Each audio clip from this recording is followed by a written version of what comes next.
Alrighty, yo, what is up, Knights? Aegis Rick here, back with some more DFO Charge. This time on my Mistress.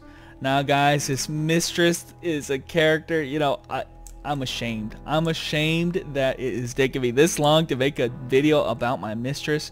She is like one of my top characters. She's like in my top 8, I would say, of main characters. You guys can see the level of gear that I have on her. Full super tabers. Got even a piece of prey gear. That's an upgrade. I got this to drop. I even have one of my stores that's dropped. I'm starting to get some prey pieces on this character, and I haven't even done that many raids on this character.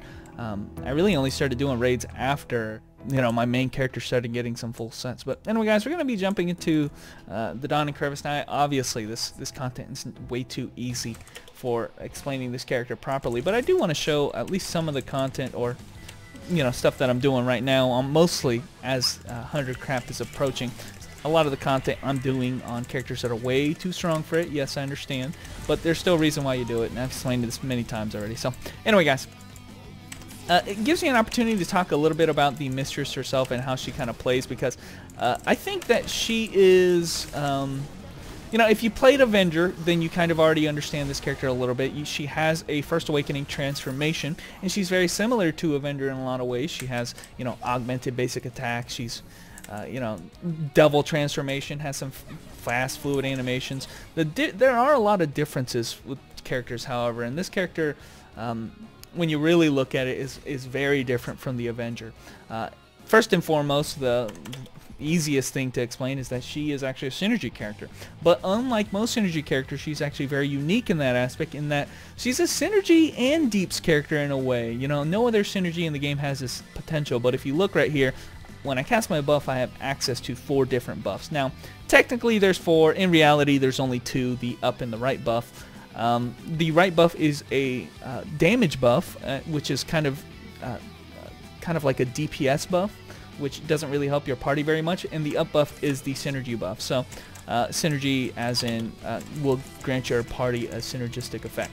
So if you're doing only solo content, or if you're in a party which has too many synergies already, this character can actually act as a pseudo DPS character, which is a very unique thing about this character. It is the only character in the game that has the ability to be either a synergy or deeps. Now, I am going to mention right off the bat that although she has that functionality, she still suffers from the nerf, the arbitrary nerf that is given to all synergy characters, in that she's just not going to be as strong as a DPS character proper is. Even with the buff on the right here, acting as a DPS buff, the Arrogant Sloth here, even with that buff, you're not going to be as strong as some of the DPS characters. Unfortunately, you're going to have to make up with that, you know, just by having stronger gear and all that. But she has the ability, you know, if you're ever in a situation where you have too many synergy characters, which I've seen that happen sometimes, you can take a 3 synergy party and essentially make it into a viable party, so long as one of those synergies is a Mistress. So just kind of mentioning that I think it's a pretty cool thing that this character has, that's very unique in the game. It's the only character in the game that can do that. So function in a 3 synergy party. So anyway, that being said, that's not the reason I like this character. I mean, honestly, I really do wish this character was a Deeps character, because she plays just like a Deeps character. Everything about her is Deeps character. Focus, you know, she has excellent combo ability. She has awesome things where she could do this, and then come back to him and hit him with this. You know, she's just jumping and looping all over the place, and she has excellent like burst potential with her regular skills. Like, all of these skills chain really nicely into each other. You know, they have fast animations, which is so weird when I talk about my main problem with this character, and that is her awakenings. Her awakenings are like disconjointed with the rest of this character's kit. You can see right here she suffers from the same problem. If I go into my First Awakening transformation, it does take a long time. There's a way to basically cancel that animation. Same thing with most of the characters who have a transformation like that. If you cancel it with a particular skill, then you can actually remove the animation. But aside from that, guys, her First and Second Awakening actives are so slow, and I think they can't be canceled either. You can hear me spamming the, you know, everything. I can't cancel this early. She does this no matter what, and that's how she gets her damage off. It's very frustrating, honestly. I think what they were going with is they wanted to make this character like the hold queen, which she has a lot of different hold skills. You guys can see that's a hold skill. This Envious Kiss is a hold skill. While they're charmed like that, they can't move. You know, I have other hold skills, like a very low cooldown one right here. Baboosh, that's a hold skill. So long as I have the sins for it. You know, she has a lot of hold skills. Her first and second awakening skills are also holds. Here's the thing though, and I'm just going to say this from experience, from the experience I've gotten so far in this game. They have been slowly but surely dwindling away the usefulness of those types of effects. Okay, hold type effects in this day and age in DFO, it just don't seem all that viable or not very useful. And so having an awakening that takes forever and is holding them the whole time really doesn't provide any much benefit. You just want to get your damage off as far as I'm concerned, especially when it comes to the awakening. So I can understand having awakenings that can hold if there was an ability to use it, but at the same time I should have an option to get the damage off if I don't want the full hold duration. You know, what comes to mind is like female grappler has her tornado awakening. It holds the whole time, but if I just want the final hit, which does all the damage, then I'll just cast the final hit and do all the damage. You know, it's like other characters have that functionality. I wish Mistress, you know, kind of got on board. I wish everybody who had an awakening that was that long and that annoying, obnoxious, had that ability. But that's my main gripe with this character, is that her first and second awakening is so disconjointed with the rest of her kit, which is so fluid.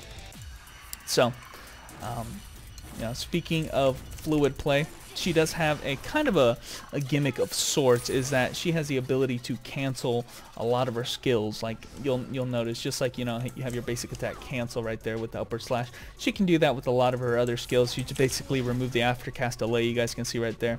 After the slothful body, I can cancel into another skill. And it's just removing the aftercast delay with another skill. This is kind of a relatively new change. It used to be that you only had that functionality when you were in your first awakening transformation. Now you have that functionality at all times, which is really awesome, but then it's even faster when you have the faster speed with your first awakening transformation as is. So I really love that feature. You know, that's kind of the main problem with characters who that they're trying to solve whenever they have a canceling system, is that you want to try to reduce and eliminate any aftercast delay.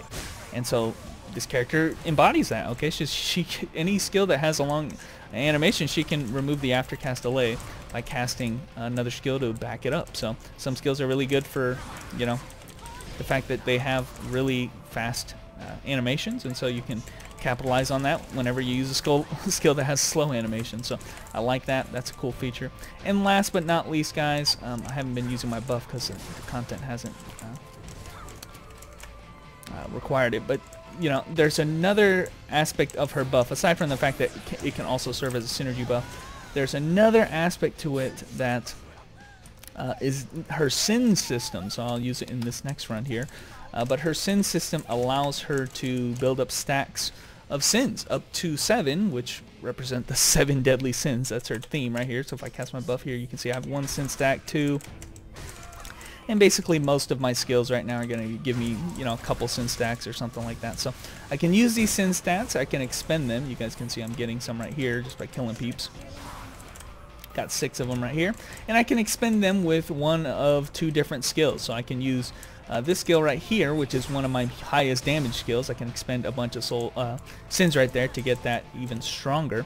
And then another move I can use as well is my hold, which I used earlier. The effectiveness of the hold right there, it's kind of hard to tell because I'm one-shotting these guys, but the effectiveness of the hold from the, what is this skill called, corruption or something? Heavy sins. Whenever I use the heavy sins, if I expend more sins, it will actually perform a better hold. So and that heavy sins has a really low cooldown, so I can just keep holding people all day if I wanted to. So yeah, like I said, this character is really focused around hold, so you're going to see that a lot with her gameplay, is that she has a lot of skills that can do holds. She has fast animations. She is a synergy type character and has first awakening transformation. I mean, she has a lot of things to her. You know, and she only has a couple things that I dislike about her. You know, and I've already kind of talked about them. So those are not big enough to sway me away from this character. I really enjoy how this character's functions. Overall, you know, I spent a lot of time explaining all of her systems. Overall, I still feel like you know, this character could serve better as a DPS character. I'm going to complain about that all the time, but I still feel as though this character is fun enough to gear out. You know, I think I have enough fun playing this character that you can really gear her out. Now I'm going to do a little bit of harder content after this run. And we're going to do some DS3, which has been a while since I've done that content. But the reason I want to do it on this character is because I think one of the last and maybe one of the things that some people might gravitate to the most is that I think she is a very good farming type character. You guys can see I've been doing total eclipse no problem. And I do have some experience with this character being extremely good here in DS3. Especially if you had a satyr. Now obviously I'm going to be coming into here solo, but the satyr, what the satyr can do for you is provide you some of the much needed extra little kick to be able to kill people. But the reason why this character is good in DS3, like most characters are in DS3, is that she has some great AoE. I think she has some good AoE that can do a lot of damage. So I wouldn't say great AoE, I'd say just the right amount of AoE to be able to kill everybody just really nicely. So might have to change the build a little bit, but you can kind of see right there if I can cancel one of my demon skills into my first awakening, transform immediately into it. But yeah, you can see right here I have skills that are like huge AoE, like that one right there where I basically hook the whole room and slam them down. That can have the AoE to kill, AoE and damage to kill everyone. So unfortunately I have a very annoying disaster to deal with right now, but you can see the AoE is massive. It's something that this character really excels at. So if you're the type of person who likes playing characters for their farming potential, which I've heard a lot of people, you know, ask about that, I think this character is a pretty viable choice, at least in this type of content where I kind of missed the whole area back there. Yeah, there you go. Especially in this type of content where you need to have a little bit of damage and AoE to do really well in here. I think this character has the capacity to do both. Here you can see Awakening does have the AoE for it. I mean, I did complain about the holding, but how long it holds, but she definitely has the AoE to back it up. And then lastly, even this room right here, two-way, hook everybody up. Dude, this is a great class for this content. And you know, joining DS3 parties if you're farming Terranium, I think this character is a really solid one of, you know, of the synergy type characters that I'm thinking of. You know, my main characters like Brawler and stuff like that. This character is really good compared to the likes of her. So, I mean, I think I've listed everything I really like about this character. I mean, she is like a jack of all trades. I think that's what best describes Mistress. She feels so much like a damage character. But she's a synergy character. She feels so much like a combo character because of her skill cancels and stuff like that. She has enough damage. I'm not, you know, I wish there was more. I wish it was more focused on damage. But, you know, she has enough damage to do some of the hardest content in the game. Even, you know, pray no problem. So I think her damage is pretty good, you know. I think her fluidity is something that I admire. And then lastly, the AoE thing is awesome. I think, at least for this type of content, in killing trash mobs, AoE is really nice to have. So, you can see right here, just making short work of all these rooms. And whenever you run out of skill, just go ahead and go, you know, second awakening or first awakening, and just go ahead and nuke everybody until you get some cooldowns back, and rinse and repeat. Boom. And so, yeah, I've kind of sung all this character's praises. I mean, I think... I think there's a little bit more in terms of the combos you can do, but in terms of this type of content, I mean, this is as flashy as you need to get. I think if you get any more flashy, you're just kind of showing off at that point.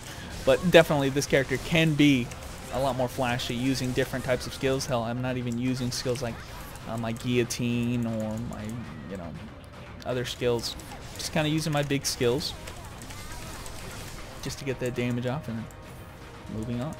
So anyway, guys, there's the Mistress. This is what I've been doing with this character in the background.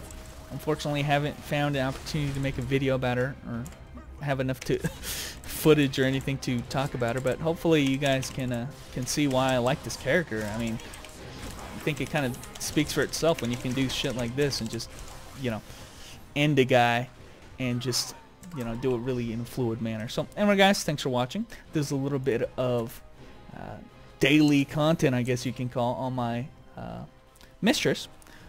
And in the next video, guys, we're going to be covering another character that should have been recorded a long time ago as well. One of my top, I would say, even 5 characters. I mean, this is like a top 8 character. I'm saying we're missing one out of my top 5, and we haven't made a video yet. But anyway, guys, thanks for watching, and I will catch you nights later.